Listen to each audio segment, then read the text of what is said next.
Oke guys, jadi kali ini kita lagi di museum. Assalamualaikum warahmatullahi wabarakatuh. Oke guys, jadi kita hari ini ada di Museum Tuti Herati. Ibu Tuti, lebih tepatnya. Itu di daerah Menteng ya? Daerah Menteng. Gak usah di Iya. di belakang dan samping saya, depan saya juga udah ada banyak lukisan yang luar biasa legend, teman-teman semua. Yang nanti akan salah satunya akan kita analisis. Ya, saksikan. Oke. Jadi kita lagi di jalan menuju Museum Tuti Herati dan kayaknya angin semua dah. Ini ngomongnya udah kenceng banget biar ya semoga anginnya tidak menghalangi ya. Maksudnya ya walaupun ada anginnya tetap ada suaranya. Jadi kita lagi jalan menuju museum tersebut.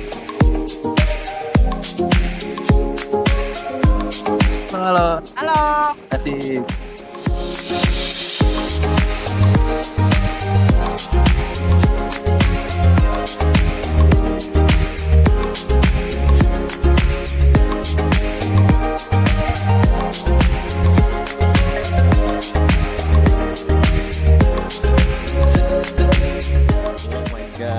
Sampai di tempatnya guys. Dan ya oke, kita bakal parkir dulu. Akhirnya nyampe ya. Nyampe. Oke, kita bakal parkir dulu guys. Dadah. Oke, jadi kita udah nyampe di Museum Bu Tuti Herati. Jadi di sini kita habis parkir motor dan kita bakal masuk ke dalam. Dan ayo kita masuk ke dalam. Nyampe nih guys. Langsung.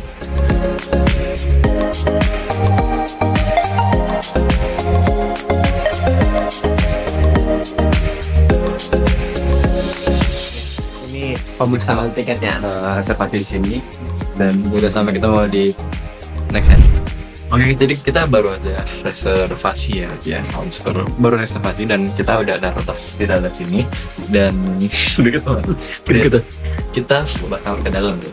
Dan di dalam tuh katanya ya kita tahu ini adalah rumah dari Ibu Tuti Herati.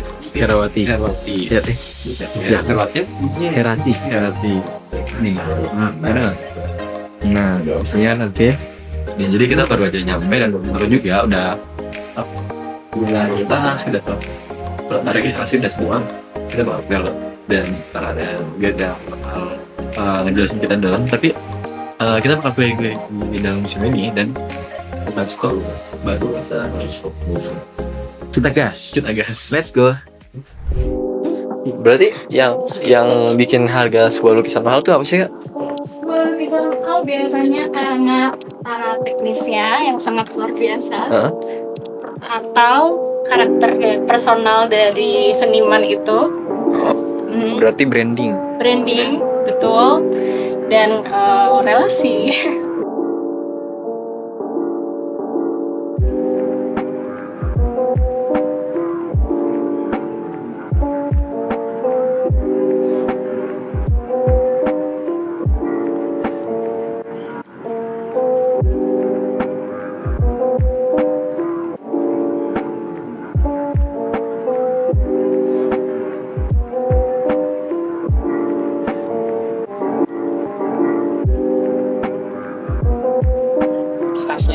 catnya keluar ya? Iya, jadi Van itu dia cara melukisnya nggak pakai kuas, dia dari catnya tuh. Oh, jadi ini ya, tak gini. Jadi dia semprotin langsung ke kanvasnya, terus dia pakai tangan buat kayak dikobel-kobel gitu. Nih, kalau kalian bisa nih. Lihat. Jadi dia serot gitu. Jadi dari tempat catnya itu tuh langsung dikencang gitu loh. Jadi tebel gitu dan warna-warnanya mentah. Iya. Warna dari tubnya. Terus karena tadi seperti itu mungkin masih ada sisa yang terlalu banyak, makanya dia mengeringnya kayak gini kan. Dan dia lama-lama kering kok.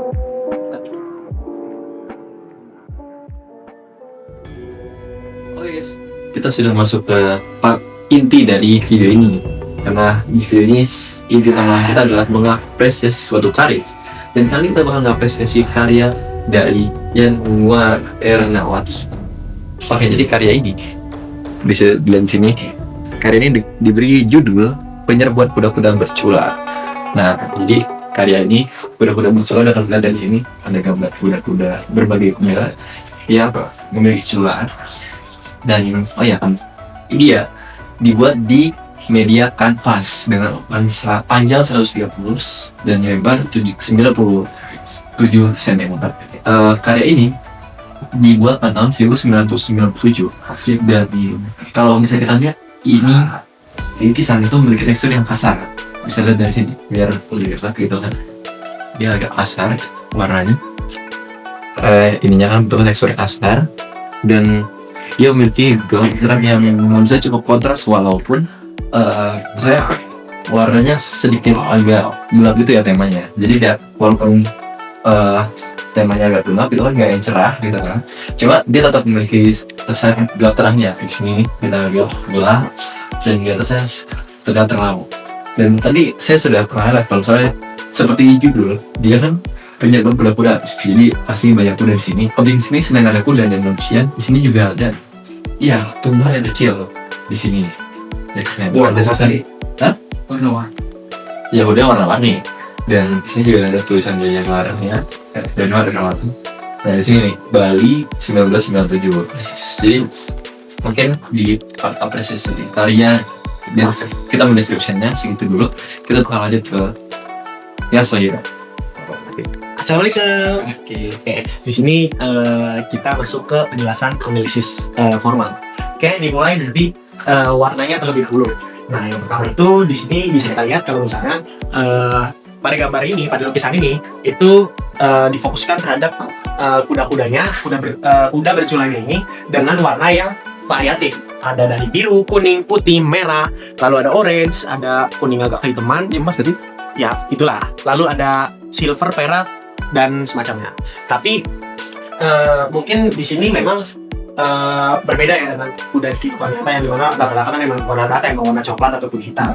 Jadi di sini kesannya diberi warna yang tidak realistis, namun warna-warna inilah yang serasa menghidupkan kuda-kuda di dalam lukisan ini.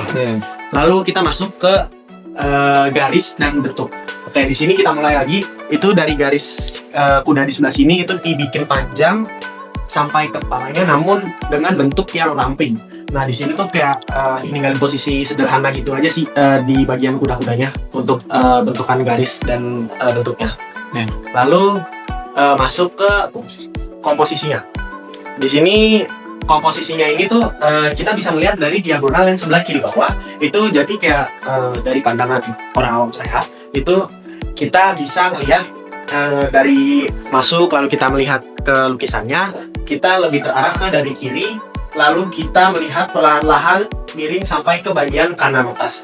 Dan ya itu komposisi diagonal yang bikin kita melihat lukisan ini secara terarah dari kiri ke kanan. Lalu ada teksturnya.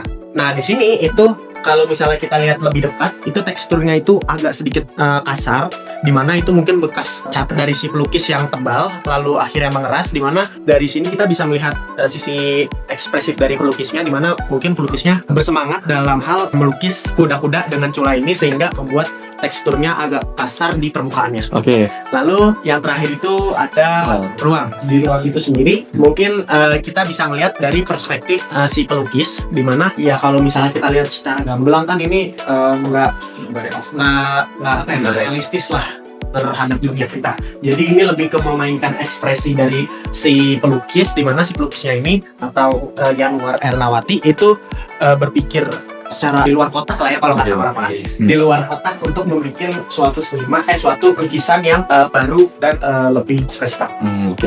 Mungkin saja bisa lanjut ke bagian selanjutnya. Oke guys, balik lagi sama aku Eka Rio Samudra. Jadi di sini aku masuk ke bagian interpretasi, yaitu mempunyai makna dari lukisan ini, lukisan penyerbuan kuda-kuda bercula. Oke. Nah, di sini pelukisnya mempunyai warna-warna yang kuat, seperti melambangkan arti dari kebebasan ataupun semangat hidup. Mungkin penciptanya lagi ngerasa semangat banget atau lagi hype banget, bisa jadi, atau lagi vibing gitulah, bisa jadi kan. Terus juga di sini kuda-kudanya banyak, warnanya juga sama kayak tadi. Kuda-kudanya juga mempunyai arti juga, yaitu dia ingin bebas ataupun ya itulah alam liar. Terus di manusia tiris ini mempunyai arti hubungan dengan alam, yaitu dari kehidupan liar, yaitu kita punya reminder kalau misalnya manusia juga dari kehidupan liar dan yang mempunyai potensi energi. Oke. Seperti itu. Selain itu juga penulis, pencipta sedang ngerasa ya seperti tadi hype banget, ataupun ngerasa lagi ingin bebas dari kehidupan yang kosong ini yang nggak tahu arah tujuannya gimana. Tapi dengan lukisan ini kita bisa lihat kalau kita ingin bebas Oke. dari Indonesia. Ya seperti itu. Baiklah, sekian dari aku interpretasi begini aja, bagian yang nggak terlalu penting walaupun makna, tapi tidak meninggalkan rasa hormat saya. Saya Karyo Saputra, pamit. Oke guys, jadi kita sudah mencapai di part terakhir dari analisis karya pada kali ini. Saya Ridwan Ghifari, bagian dari kelompok koalisi, akan menjelaskan tentang evaluasi dari seni ini. Ya, jadi seni ini bisa saya bilang adalah seni yang beda dari yang lainnya. Sang pelukis yang benar-benar berani keluar dari zona lukisan pada umumnya ya. Bisa kita lihat nih, beda dari yang lain. Jadi benar-benar tidak menekankan pada nilai realistis, tidak realisme gitu, dan menekankan pada ekspresi sang pelukis saja gitu. Bisa kita lihat ya, mana realistisnya, nggak ada sama sekali kan. Masa ada kuda warna-warni gitu. Iya, makanya. Jadi memang dari warnanya, dari objek-objeknya sampai bunga dan manusianya juga memang nggak realistis karena menekankan pada ekspresi sang penulis, sang pelukis gitu loh. Makanya saya berani bilang kalau aliran pada lukisan ini lebih dekat kepada ekspresionisme modern gitu. Dan walaupun kita lihat objek kudanya nggak realistis, tapi kita bisa merasakan bahwa lukisan ini memiliki nilai moral tersendiri gitu loh, khas gitu loh. Nah, dan juga memang di lukisan ini dan juga yang terpenting, lukisan ini juga dapat memberikan energi dan semangat untuk para penonton ya, para penikmat, seperti pada kehidupan di dalam lukisan.